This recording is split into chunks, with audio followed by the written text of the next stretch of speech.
Интач со доктор Чарлс Стенли. Споделување на Евангелието низ целиот свет.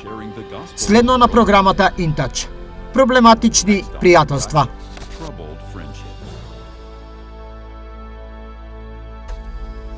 Кога размислувате за вашиот посет, што е првото нешто што ви паѓа на ум? Па, за повеќето луѓе, она што им паѓа на ум се нивните финансии и нивниот имот. Но на второ место по вашето пријателство со Бог, вашите пријатели се највредното богатство што го имате во животот. Затоа што пријателот е богатство. Пријател е некој што те сака. Пријател е некој што те сака кога не си многу сакан. Пријател е некој што ќе те фати кога ќе паднеш. Некој кој ќе го прифати најлошото за тебе и ќе ти помогне да станеш најдобриот што можеш да бидеш. Пријател е некој со кој можете да ги споделувате најдлабоките искуства од вашиот живот секој ден. Пријател е некој кога сите ќе си заминат, тој се уште стои покрај тебе. И тоа ги прави пријателствата многу вредни. Читав нешто пред некој ден за кое мислев дека е интересно, затоа што честопати опишува нешто што ние го забораваме и вели: стекнете нови пријатели, но чувајте ги и старите. Едните се сребро, а другите злато. Кога размислувате за пријателите и колку време ни е потребно да развиеме вистински побожни пријателства, вистински, искрени, трајни пријателства, потребно е време. И затоа, ако доцнете во животот и почнувате да создавате пријатели, нема долго да уживате во нив или дали тие имаат долго време да уживаат во вас. Треба да се грижиме за нашите пријателства. Треба да внимаваме на нив, бидејќи вистината е дека вистински искрен пријател е дар од Божјата милост за секој од нас. Потоа има и такви моменти кога нашите пријателства имаат проблеми. Некој заминува токму кога ви треба. Вие одлучувате дека не можете да го продолжите тоа пријателство и одлучувате да заминете. Или, можеби, не го цените доволно тоа пријателство. И затоа, како резултат на тоа, пријателството едноставно се распаѓа. И тие си одат по нивниот пат, а вие по својот. Вие не мора да одлучите да го правите тоа. Едноставно се случува, но се случува од некои многу специфични причини. Еве што сакам да зборувам во оваа порака. Сакам да зборувам за проблемите што ги имаме во нашите пријателства, за проблемите што ги имаме во нашата врска. И сакам да зборувам за проблематични пријателства. Сакам да свртете во само еден стих од Библијата од едноставна причина, што има многу стихови за кои би можеле да зборуваме, но сакам да погледнете во 16-та глава од Изреки, 28 стих. Подмолен човек шири расправи, а клеветникот ги раздвојува интимните пријатели. Честопати ние развиваме пријателства што не траат. Имаме намера тие да траат, но не траат и има многу конкретни причини зошто не траат. Сега, како ја оштетувате во оваа врска, ова дружење, ова пријателство? Како го уништувате тоа? Ајде да размислиме како. Го уништуваме на начини на кои веројатно не ни сваќаме. Првиот начин на кој го уништуваме е себичност. Кога јас постојано барам нешто да биде по мое, што можам јас да добијам? Што тој или таа може да направи за мене, наместо што јас можам да направам за нив. Ако навистина сакате да одлучите дали сакате некого или не, поставете си го прашањето. Дали јас најчесто прашувам што можат тие да направат за мене? Како можат да ги задоволат моите потреби? Како јас можам да ја задоволам нивната потреба и да им помогнам во нивната врска со Господ? Или со други луѓе, значи себичност. Сакате да ја уништите вашата врска, го додавате тоа. Второ е манипулација. Манипулацијата е едноставно уште еден збор за контрола. Личност која постојано се обидува да ја контролира другата личност, не можете да изградите. Слушайте, тоа ќе му наштети многу на пријателството. Никој не сака да биде манипулиран, тајно контролиран, лицемерно контролиран. Сега, луѓето можат меѓусебно да се контролираат преку манипулирање со финансиите, со омаловажување, или можат да манипулираат на други начини. Тие можат сексуално да манипулираат со луѓето. Можете да не сакате секс со вашиот брачен партнер, за да го манипулирате да направи нешто за вас. што е суров начин да се обидете, да управувате или контролирате со туѓиот живот. Има многу начини на кои можете да манипулирате со некого. Потоа се разбира, има љубомора. Сакате да го штетите вашите пријателство? Љубомората вели: цврсто ќе се држам за она што е мое и не сакам ништо да изгледа дека се наметнува. Сега, ако сакаш некого и имаш вистинско пријателство, не зборуваме за брачни партнери или луѓе кои имаат врска, ќе се венчаат и слично. Зборуваме само за вистински блиски интимни пријатели и друг вид на пријатели. Ако сте тип на личност која не поднесува никого дури да изгледа дека ќе биде пријател на вашиот пријател, тоа апсолутно на крајот ќе ги уништи врската и пријателството. Љубомората не функционира, тоа е многу штетно. Потоа следува критицизмот. Сакаш да уништиш пријателство? Тогаш постави ги твоите антени за да најдеш се што може што не ти се допаѓа кај другата личност. Начинот на кој се облекува, изгледа, зборува. Баре начини на кои тие не ги исполнуваат твоите очекувања. Тие не го прават она што ти сакаш да го прават. Тие секогаш премногу доцнат, или се рано, или чини премногу, чини премалку. Со други зборови, знаете што? Сакаш да уништиш пријателство, само едноставно влегуваш во тој критичен режим. Ова не функционира. Јас не сум задоволен со тоа. Ги критикувате за ова, знаете што се случува по некое време? Тие се заминуваат. Затоа што не можат да се справат со вас. Вашиот пријател ќе замине, и ако твојот пријател е критичен кон тебе, по некое време мислиш: Боже, не можам да се справам, не ми треба ова и не можам повеќе да се справам. Критичкиот дух е апсолутно непотребен. Ако јас и ти бевме совршени во ред, дали има време кога треба да се критикува? Внимавајте, има време кога можеме да критикуваме, но тоа треба да биде критика мотивирана од искрена љубов, да се помогне на другата личност. И јас имам пријатели кои се критични кон мене. Тие доаѓаат со правилен начин. Еве е разликата. Еве каква е старата човечка природа. Ако некој дојде кај вас со критизерски дух, само да речеме дека ќе критикува нешто што сте направиле или сте кажале, ако тие дојдат кај вас на вистински начин, можете да се справите со повеќето. Ако рекле: те сакам многу, тие знаат што следува. Тие се затвораат. Ако кажеш: на вистина те сакам и има нешто што мислам дека може да ни помогне на двајцата, сега и вие сте во тоа. Тоа е начинот. Добро, значи, кога ќе размислите за целата оваа идеја, еве како можете да препознаете дали критиката е добра или не. Критиката е исправна кога ве повредува вас многу подлабоко да бидете критични за нешто што тој или таа го направил, кажал, или нивниот став околу тоа. Со други зборови, повеќе ве боли вас отколку нив. Со други зборови, те боли толку што мораш да кажеш: тоа беше погрешно, длабоко ме повреди. Кога те боли, веројатно е правилно. Кога тоа е само нешто што едноставно не ви се допаѓа, можеби треба да размислите дали воопшто вреди да се каже. И гледате, сите ние треба да дозволиме некои работи да поминат. Ако треба да критикувате се што гледате во личност која не ви одговара, никогаш нема да имате пријатели. Само нека помине. Каква разлика прави тоа? Поставете си го прашањето. Дали тоа е значајно или е беззначајно? Рече дека тоа се случило само еднаш или е навика.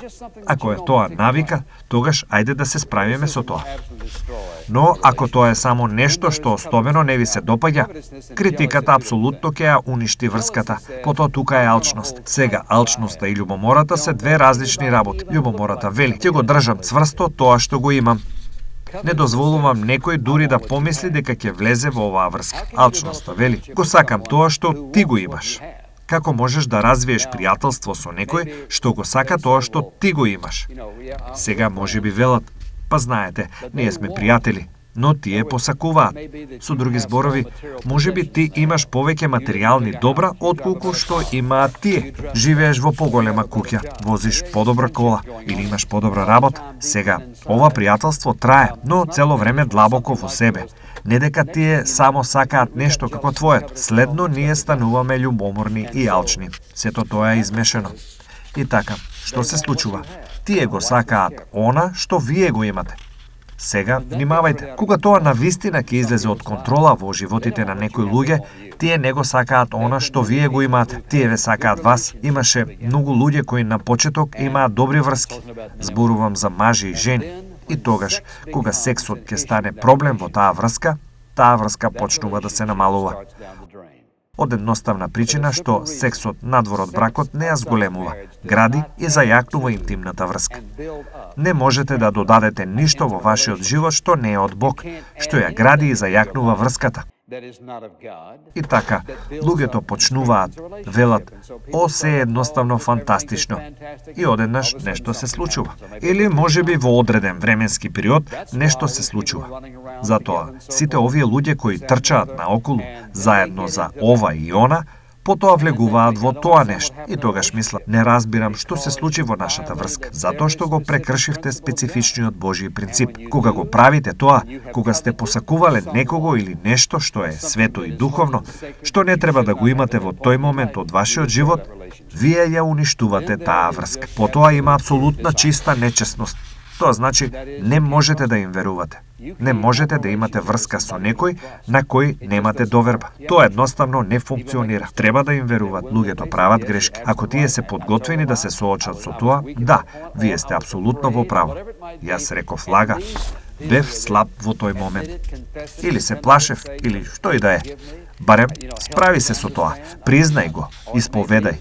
Покај се за тоа, кажи, те молам, прости ми, помогни ми да разберам. Или можеби немаш намера да кажеш ништо, но направи. Но кога тоа е намерно, тоа е нечесност. Тоа ќе ја уништи врската. Дека сте ја уништиле врската што на вистина и искрено ја цените. Како да ја вратите?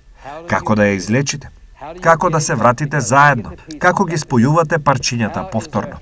Како постои исцелување, извлекување и спасување на оваа попречна, скршена, повредена врска, што на вистина ја цените. Како да се вратите заедно? Јас само сакам да ви дадам список на работи за кои треба да размислите и да ги разгледате, а потоа треба да ги примените онака како што сметате дека одговара во вашиот живот со личноста со која сте пријател и можеби тоа пријателство не е нарушено, но е оштетено, на вистина е скршено. Можеби не е отидено предалеку, но оди во таа насока. Сега рековме на самиот почеток, можеби имате некои врски од кои треба да се оддалечите, бидејќи знаете дека ќе ве одведат во погрешна насока. Зборуваме за оние врски кои на некој начин се оштетени. Како ти се справуваш со тоа? Првото нешто што го правите е ова. Ти го именуваш тоа. Му велиш на твојот пријател. Знаеш дека има нешто во нашата врска што не е во ред. Нешто сум направил или можеби погрешно сум разбрал. Но мислам дека имаме проблем и јас би сакал барем да се соочиме со тоа. Да се справим и јас сум подготвен да го сторам тоа. Втората работа што ја правите е да одредите што се случило. Оваа врска. Што беше кажано? Во што се веруваше? Што беше разбрано или неразбрано? Што направив? Или што направи тој или таа? Односно, вие одредувате што е тоа, каде и кога се случи, што го натера да излезе од колосек кога одеше толку добро. Третата работа е ова. Извинете се, велиш, да речеме дека не е моја вина. Тоа не е прашањето. Затоа што, ако пријателството вреди да се спаси, вреди да се помисли, да се превземе одговорност, каква и да имате одговорност. Можеби велите дека е целосно негова или нејзина вина. Ако сакаш некого, на вистина и искрено сакаш некого, дали има разлика чија е вината? Не, на вистина. Ако сакате да го поправите, преземете одговорност. Многу важно. Велиш, знаеш што? Сакам да се извинам, бидејќи сигурно сум направил нешто што предизвикало ова да се случи. Ако тоа е нешто што другиот го направил, а сепак не е ваша вина, вие победувате. Што правиш? Вие ја преземете одговорноста и го кажувате ова. Ова врска и ова пријателство ми се толку важни. И знаеш што? Јас сум подготвен да ја поднесам жарт. Јас сум подготвен да ја преземам дисциплината. Знаете што е тоа? Тоа го нарекуваш безусловна љубов. Така се вика. Ти си спремен, подготвен да го прифатиш тоа, без разлика дали заслужуваш или не. Не е проблем. И така му велиш на тој човек. Се извинувам, многу ми е жал.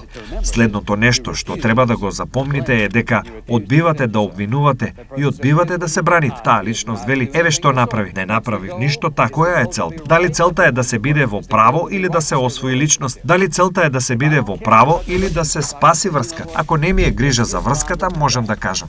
Знаеш што? Слеп си како лилјак. Тоа го правиш. Ти ми покажа што мислиш. Тоа воопшто не е точно. И знаете што? Ова е причината, почеток на дружбите, врските, пријателствата и браковите кои пропаѓаат. Ах, не сум јас виновен, ти си виновна. И така натаму, И што се случува? За кратко време тие толку ја нарушиле нивната врска што некој си оди. Она што треба да бидете подготвени да го кажете е: знаеш што? Што и да е мојот дел, јас сакам да се извинам. И така одбиваш да се браниш. Тогаш, еве што прави. Ние зборуваме за спасување на дружење, врска. Велиш, што можам да направам за да го поправам ова? Што можам да направам? Кажи ми нешто што можам да направам за да помогнам во оваа врска. Што и да е потребно. Јас сум подготвен да го сторам тоа. Барате предлог како можете да го поправите. Што треба да направам? И тогаш, следното нешто што го правите е да се реши. Велиш, јас сум посветен на обновата на оваа дружење, оваа врска. Има пријателство. Посветен сум да го обновам. Што и да е потребно. Подготвен сум да го сторам тоа. Сега другиот може да каже: завршив.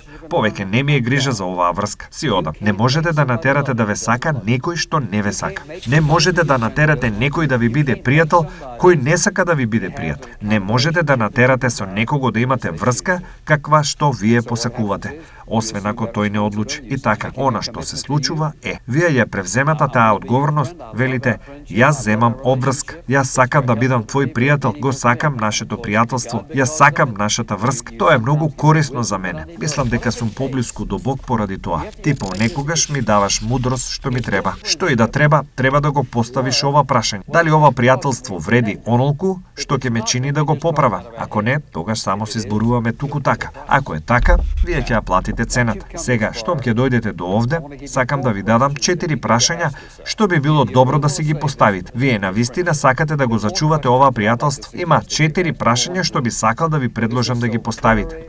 Број 1 е ова. Многу важно. Многу. Сакам да ве прашам. Слушате? Кажете амин. Во ред? Еве го првото прашање. Дали јас на мојот пријател му прикажувам нешто што се случило во моето минато? Да речеме, некаде во вашето минато сте биле длабоко повредени. Може би тоа беше некоја жена во вашиот живот или некоја пријателска врска, некој што длабоко го сакавте и ве изневери. Тие не ти беа лојални, беа нечесни со тебе. И си заминаа кога си мислеше дека таа личност е еден од најдрагите пријатели што можете да ги имате. Сега, што прави човек природно? Тие почнуваат да ја градат својата одбрана. И тие градат одбрана за да не се повтори пак. Затоа некој доаѓа. Вие почнувате да бидете малку блиски со таа личност и почнувате да го чувствувате тоа. И така, следното нешто што го знаете, сте критички настроени кон нешто во животот на другата личност. И тоа е многу реално за вас, многу реално. Она што не го сваќате е ова. Поради минатите повреди, вие ги зимате вашите минати емоционални искуства и ги проектирате на друга личност, дури и не сваќајќи дека ги обвинувате за нешто што некој друг ви го направил пред години и години. Тоа е толку вообичаено и толку деструктивно што е апсолутно неверојатно. Проекција. Сите сме имале некои луѓе што ни го прават тоа. Сигурно ми го направија и мене. Луѓето велат: па тие ќе направат некоја критика, посочуваат за нешто и она што тие го велат е: кога некој ќе проектира нешто врз мене, еве што знам. Кога ќе проектираат нешто на мене или на вас, тоа открива што тие мислат и честопати откриваат нешто за себе. Нешто што можеби не е толку добро за себе. Лесно е да се проектира на некој друг. Она што навистина го кажуваш е: еве што јас би направил кога би бил во нејзина ситуација. Затоа, она што го правите е: проектирате на нив нешто што можеби воопшто не е точно. Можеби 1000 милји далеку од вистината. Кога проектирате на пријател нешто надвор од вашето минато, нешто длабоко во себе. Можеби сте биле повредени. Тоа може да биде едно од многу работи. И она што се случува, го уништувате тоа пријателство. Ако сакате да го вратите тоа пријателство, мора да го оставите минатото. Второто прашање што треба да си го поставите е ова: Дали јас сум премногу исплашен за да имам блиска врска со некого? Дали е проблем во моето пријателство фактот што таа личност се зближува премногу и мене ми е малку непријатно поради тоа? Со други зборови, морам да имам многу простор. Сега е едно да задушиш некого и да бидеш посесивен кон него, не сакате да се гушите. Но дали е вистина дека кога таа личност почнува да се зближува со тебе, нешто во тебе не ни знаеш што е тоа, нешто во тебе само се крева нагоре, или ќе се повлечеш веднаш надолу и мислиш со што не можете да се справите. Едноставно, не можам да се справам со тоа. Она што го имате е овој одбранбен механизам, бидејќи се плашите да имате интимна врска со некој друг, затоа што сте биле повредени и сте кажале дека никогаш повеќе нема да бидете повредени, без разлика на се. Да ви кажам еден збор. Ова е нешто што е кажано веројатно 1000 години, но тоа е вистина. Многу е подобро да се сака и да се изгуби, отколку да не се сака воопшто. Подобро е да имате одличен пријател и да го изгубите, отколку никогаш да не сте имале пријателство. Ако сте еден од оние луѓе кои се толку мртви за да не бидат повредени во животот, ве очекуваат многу разочарувања, затоа што ќе бидете повредени повторно и повторно. Единствената разлика помеѓу вас и некој што има драг пријател, тие имаат со кого да ја споделат својата болка, а вие ја полните. Треба да ја задржиш во себе. Немате никого со кого можете да разговарате за тоа. Значи, треба да си го поставите прашањето. Дали мојот проблем во моето пријателство е фактот што јас на вистина се плашам? Премногу се плашам за да имам блиска интимна врска. Сега, истото би било и за мажите и за жените. Понекога жените имаат веројатно поинтимни врски од мажите и некако, знаете, мажите едноставно не сакаат да кажат премногу. Тоа е само мачо, силно. Знаете што? Ништо од тоа не е библиско. Нема ништо од тоа. Освен што тоа ќе ги оштити вашите врски. Има уште едно прашање што треба да го постави. Дали јас имам нереални очекувања од оваа врска? Дали очекувам повеќе од тоа што оваа личност може да даде? Има некои луѓе кои имаат огромни нешта да дадат. Тие знаат да сакаат и знаат како да го изразат тоа. Тие знаат да бидат среќни, мирни и задоволни во животот. Тие знаат да дадат за себе. А некои луѓе не. Слушайте, не само што не даваат од себе, туку не знаат ни како. Тие дури и не знаат како да те сакаат. Тие го немаат тоа внатре.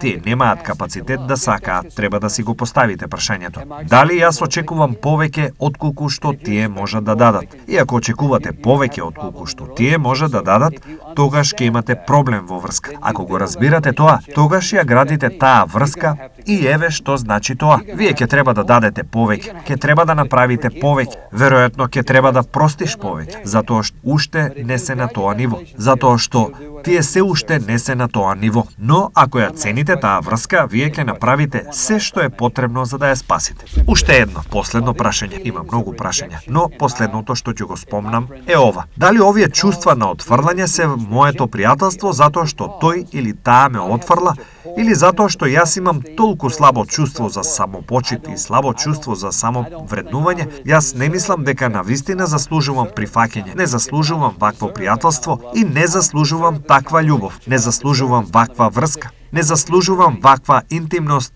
И она што го правиш, се чувствуваш отфрлен, не затоа што тие те отфрлиле.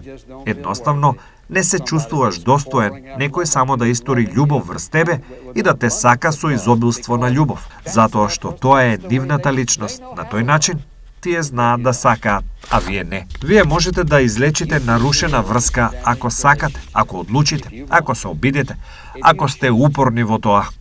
Да кажам уште две работи. Број 1. Откако сте и кажале на таа личност, јас сум посветен на тебе, посветен сум на корекции, потоа, од време на време само поставете им прашање. Па, како ми оди?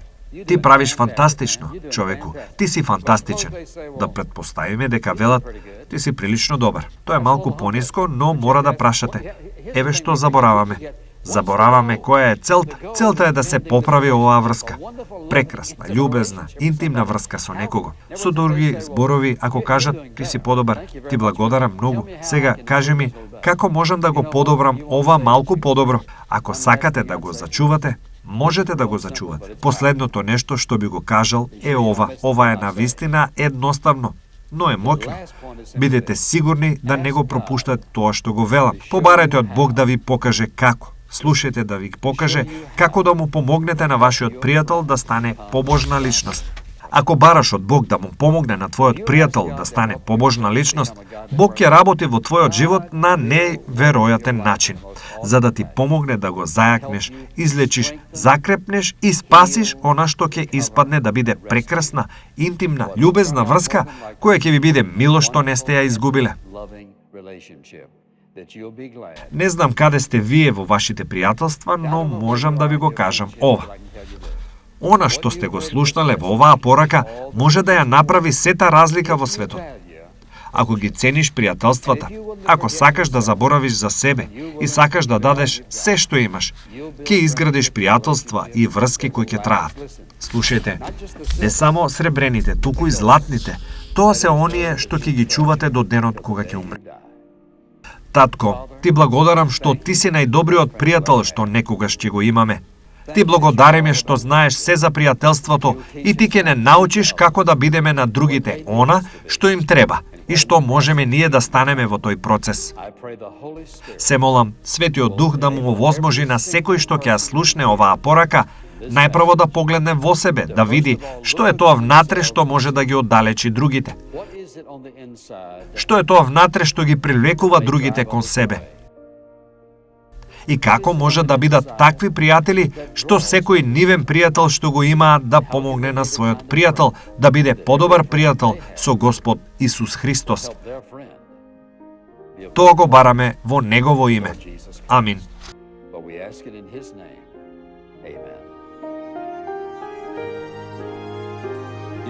Ако сте биле благословени од денешната програма, ве молам посетете на веб страната www.intouch.org.